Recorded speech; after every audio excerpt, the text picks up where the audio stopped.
Hello बच्चों। आप सभी अच्छे होंगे और उम्मीद है कि एग्जाम में भी लगे होंगे और मेहनत कर रहे होंगे और करना भी है। इसके अलावा कोई शॉर्टकट अपने पास है नहीं जिससे कि हम लोग एग्जाम में सिलेक्शन ले लें।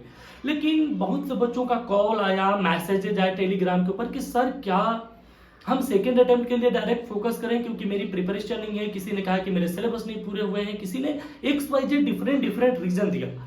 तो हमने सोचा कि कई बच्चों को हमने इंटरटेन किया, फिर सोचा कि काफी बच्चों की ये डाउट है तो क्यों ना एक वीडियो बनाया जाए। और इसलिए हम ये वीडियो बना रहे हैं कि क्या हमें फर्स्ट अटेम्प्ट को छोड़ करके सेकेंड अटेम्प्ट पे डायरेक्ट फोकस करना चाहिए या फिर हमें फर्स्ट अटेम्प्ट में जितना पॉसिबल हो सके करना चाहिए। तो सबसे मेजर चीज जो मैं तुम्हें ये बताना चाहता हूं कि फर्स्ट अटेम्प्ट में तुम जितनी ताकत लगा सकते हो लगा दो, जितना लगा सकते हो।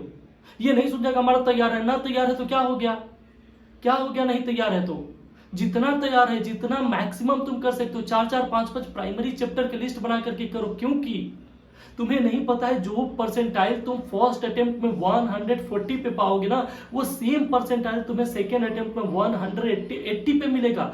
30 से 40 नंबर के डिफरेंस होते हैं। पिछले 2-3 सालों का अगर तुम एनालिसिस देखो तो इस साल अगर तुम 130 से 140 लाते हो तो नियर अबाउट 97 to 98 परसेंटाइल हो सकता है। लेकिन यही 97-98 परसेंटाइल लाने के लिए सेकेंड अटेम्प्ट में कितने मार्क्स चाहिए, 180। तो और आसान नहीं है। तुम्हें लग रहा होगा वो 30 से 40 नंबर बढ़ाना, it's not at all easy task, ये बहुत डिफिकल्ट टास्क है। तो फर्स्ट अटेम्प्ट में जितना मेहनत कर सकते हो, अभी भी अपने पास समय, आज अभी 10 तारीख है, आज से लेकर के अभी 24-25 को 15-17 दिन है अपने पास।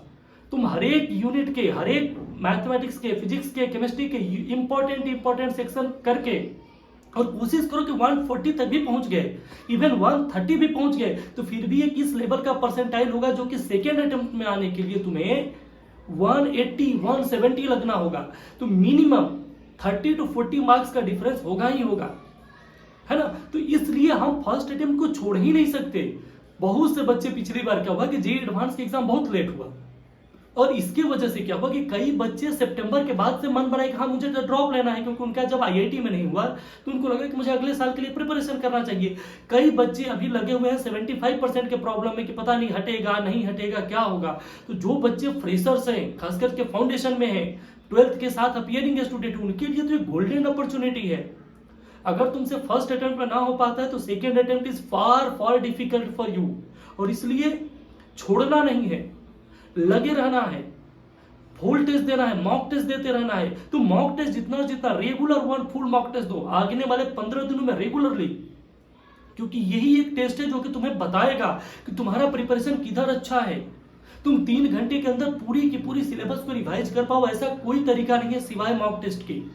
और इसलिए जितना हो सके मॉक टेस्ट दो, जितना हो सके मेहनत करो, क्योंकि फर्स्ट अटेम्प्ट को ही फोकस करना है। अगर फर्स्ट अटेम्प्ट में आपने 140 ला दिया, समझ लो कि सेकेंड अटेम्प्ट के 180 के बराबर है, 180। और आप समझ रहे हो 180 लाना कितना डिफिकल्ट है। तो 140 को फोकस करो और ये बहुत इजीली आ जाते हैं। मैथ के अंदर आप 10 क्वेश्चन करते हो, आपके 98 परसेंटाइल हो जाते हैं। 10 हार्डली 11 क्वेश्चन में 97-98 परसेंटाइल हो जाएंगे। उसी तरह केमिस्ट्री है, उसी तरह फिजिक्स है। तो आपने प्राइमरी चैप्टर्स की लिस्ट बनानी है और उसका फॉर्मूला सबके रिमेंबर करने हैं। ये हम बात करेंगे कि आने वाले 15 दिनों में क्या हमारी स्ट्रैटेजी होनी चाहिए। लेकिन ये कंफ्यूजन इधर नहीं होना चाहिए, इधर कंफ्यूजन नहीं होना चाहिए। मतलब फर्स्ट अटेम्प्ट पे जितना जान लगा सकते, जितनी ताकत लगा सकते हैं लगा देना है, ठीक है। उसके बाद हम बोर्ड देखेंगे ना, 12th का बोर्ड, सीबीएसई का बोर्ड हम देखेंगे। लेकिन अभी पूरा का पूरा फोकस कहां लगाना है, जेईई मेन के ऊपर। और बहुत सिंपल क्वेश्चन पूछे जाते हैं, बहुत आसान क्वेश्चन पूछे जाते हैं। डिफिकल्ट क्वेश्चन से जिंदगी में सिलेक्शन नहीं होता है। छोटी छोटी बातों से ही आदमी बड़ा बनता है, बड़ी बड़ी बातों से बड़ा नहीं बनता है। ये चीज बच्चे नहीं समझते, उनको लगता है तो सिर्फ ये बड़े बड़े क्वेश्चन से सिलेक्शन होता है ना। छोटी छोटी चीजों को केयर करने से सिलेक्शन होता है। और इसलिए कई चैप्टर ऐसे हैं जिनको कि तुम नहीं पढ़ोगे मत पढ़ो, लेकिन कुछ चैप्टर ऐसे हैं जिनको कि तुम पढ़ लोगे तो तुम्हारे 140 मार्क्स होते ही कितने, 35 क्वेश्चन आउट ऑफ 75। अगर तुम 35 क्वेश्चन भी करेक्ट करके चले आए, तुम्हारे हो गए 97-98 परसेंट। तुम्हें एक फिक्स तो हो गया कि मैं फिक्स हूं, अगले अटेम्प्ट में हम रैंक के लिए लड़ाई लड़ेंगे ना।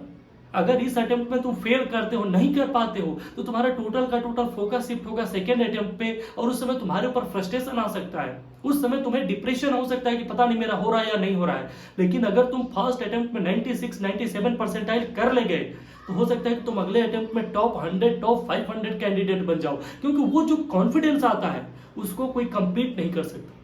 और इसलिए जो भी बच्चे सोच रहे हैं कि मेरा तो फर्स्ट अटेम्प्ट में प्रिपरेशन नहीं है, लग जाओ, 15 दिन कम नहीं होते। अगर तुम्हारे बेसिक्स भी क्लियर है ना, फिर भी तुम 94 95 96 परसेंटाइल कर सकते हो। ठीक है, तो फर्स्ट अटेम्प्ट को छोड़ना नहीं है, जितने हो सकते हैं बेसिक्स फॉर्मूले याद कर लेने, इंपॉर्टेंट सेक्शन करके जाना है। डेफिनेटली हमें 375 क्वेश्चन का बर्डन लेना ही नहीं है, मुझे तो सिर्फ 35 क्वेश्चन करने अपने हिस्से के। हमें ढूंढना है कि हमारा 35 किधर है, ढूंढना है। अच्छा तीसरा, हाँ मेरा है, कर दो। चौथा नहीं मुझे नहीं आता, पांचवा नहीं आता, छठा हाँ मेरा है, मेरा। ऐसा कर करके ढूंढना है। ढूंढ लोगे, तुम्हारे हिस्से के ढूंढने से तो भगवान मिल जाते हैं, क्वेश्चन की क्या औकात है। और इसलिए मेहनत करनी है, पढ़ाई करनी है, और फर्स्ट अटेम्प्ट में कोशिश करना है कि 97 परसेंटाइल एंड अबव लाना है। ठीक है, तो आगे हम लोग बात करेंगे कि कैसे आएगा, लेकिन लाना है तो लाना है, ओनली वन, हमें जीतना है, दैट्स इट। ओके, सो मेहनत करो, लग जाओ, सुबह शाम देखो ही नहीं, लग जाओ, और फिर डेफिनेटली तुम कर सकते हो। ओके, सो लगना है बस।